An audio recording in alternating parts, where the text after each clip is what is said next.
Today, I want to talk about why humans will be essential in AI first businesses. There's a widespread belief right now that AI is going to replace most human work, that once models are good enough, humans will be optional. But what I'm seeing in practice is almost the opposite. The companies that are trying to remove humans from the loop are the ones running into the most problems. My name is Joshua Ebner. I've been in the AI, machine learning, and data science industry for almost 20 years, working at companies like Bank of America and Apple. And what I'm hearing from executives and technical leaders is that humans are as important as they ever were, but in very particular ways. So, in this video, I'm going to show you why artificial intelligence often stalls without human beings, why human experts are often critical for building, deploying, and working with AI systems, and how this shift unlocks a very powerful future for people that understand how to work with AI.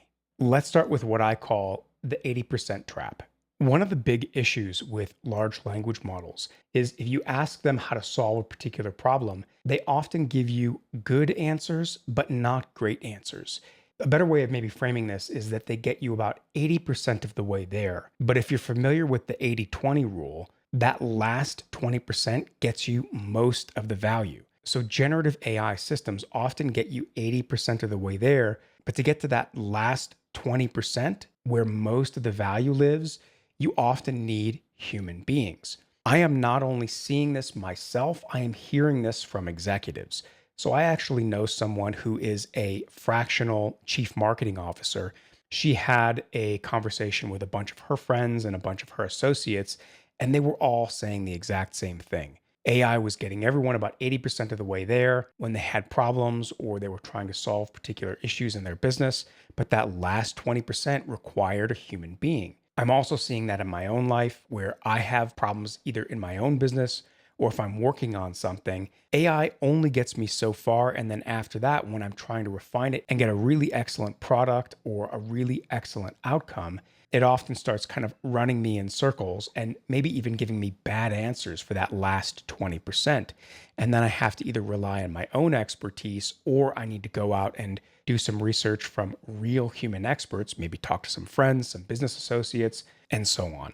Another way of talking about this, and maybe a slightly more specific way of talking about this, is something that I'm seeing is that large language models often collapse under complexity. Let me explain. When you're working in a problem space with many dimensions, lots of competing priorities, maybe some trade offs, or some very subtle constraints, large language models start to give you some kind of bad answers. In the field of AI where I work, if you're just asking it to write some code, it can kind of do that, but it often only, as I said, gets you 80% of the way there. But then if you're also trying to figure out how you build the system and architect it, how you deal with costs, not only the cost to build a system, but the cost to deploy and maintain a system. If you're thinking about trade-offs between, let's say, an AI agent where you're dealing with agency versus reliability and cost and everything else, when you have a multi-dimensional system with lots of competing priorities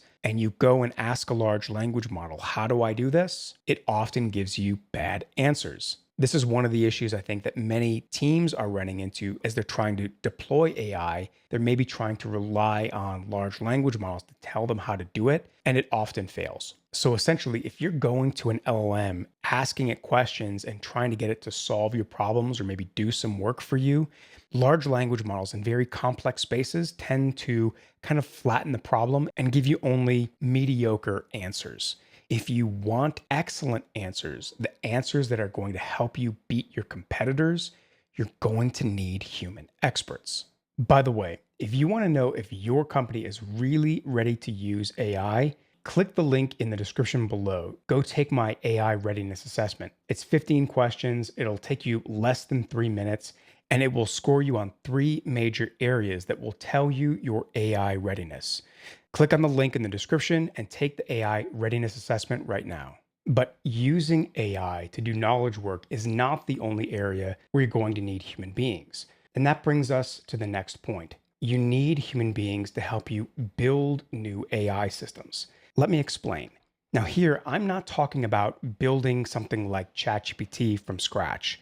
What I mean is building AI agents or AI systems inside of your business to operate inside of workflows. So if you want to use AI to maybe build a predictive system or build an AI agent to automate a workflow or so on, you're going to need human beings. In fact, in the industry, building machine learning and AI systems, it's often commented that the most important person on an AI project is the subject matter expert, a human being. So you're going to need human experts and subject matter experts when you're trying to build a business-centric AI system to do things like collect data sets. Those data sets are used to custom train an AI system for a particular purpose or workflow. Those experts will help you acquire those data sets, clean them, label them correctly. Experts are usually involved in iterating as you start building an AI system, and then they will help you verify or validate the outputs. So, a human subject matter expert is probably the most important person on an AI project,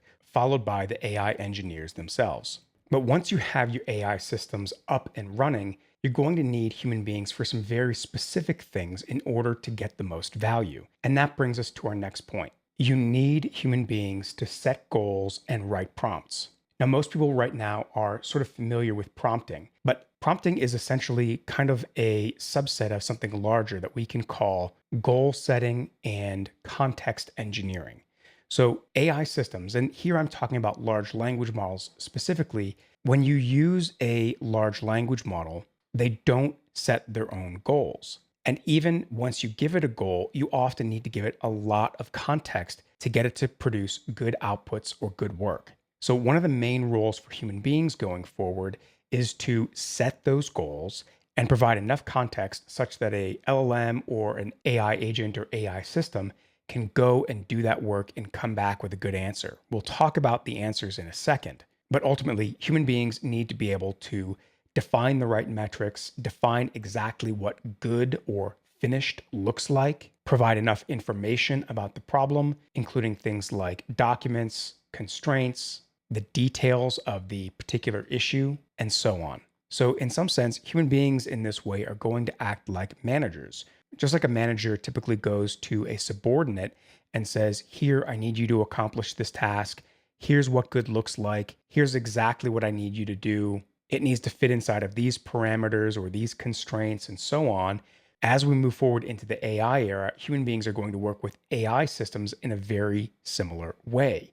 But defining goals and giving constraints aren't enough. Once that work is finished, there is another step. And that brings me to my next point. You need human beings to verify the outputs of an AI system. So, as many people are familiar with at this point, if you use AI systems sometimes hallucinate. They very confidently give you answers that are flat out wrong. And they often also make very subtle mistakes, sometimes small mistakes, sometimes rather large mistakes. If you're using an AI system, this counts for certain other types of AI, predictive systems, and others as well. But I'm certainly talking about AI agents and large language models. If you're using an AI system, you need a human being to check that the AI system did what it was asked to do, to verify that the output matches the intent, and also check that the output matches what was requested within the given constraints. You'll also need a human being to check for things like mistakes, errors, inconsistencies, or incomplete execution. So, what you're probably seeing here is that human beings are going to play a major role in the AI era, both building systems, training systems, getting them up to speed on how to do particular tasks. Humans will set goals and then check the outputs. This actually looks like something, and I've sort of suggested it already. And this brings me to my next point. Humans are going to become like managers of AI systems. Humans increasingly are going to be building and training and monitoring AI systems, and then groups of AI systems. Maybe one AI system to write some code, another one to write some marketing copy, another one to do something else. I do think that there's going to be marketing specific AI teams and operational AI teams. So we're still going to have a sort of division of work inside of a corporation, but many human beings are going to become more like managers and orchestrators of teams of AIs, or maybe more importantly, teams that consist of humans and AIs. So, one of the most important things that you can do is learn how to build systems or how to participate in building systems You might not be an AI engineer yourself, but to be able to participate in the process as maybe a subject matter expert, a UX designer, a product designer, and so on, those skills are all going to be very useful. Understanding how to train or tune AI systems using data sets, and then understanding how to set goals, prompt systems, and verify outputs. If you can do all of that, you are going to have tremendous leverage over the next decade. So, human beings plus AI are going to be a very powerful combination. But if you want to leverage AI in a way that drives business value and competitive advantage, you're going to need a plan. So, in this next video, I'll show you how to think about building an AI strategy, starting with my mental framework for how to invest, how much, and what to ignore. You can check it out here. How to build an AI strategy.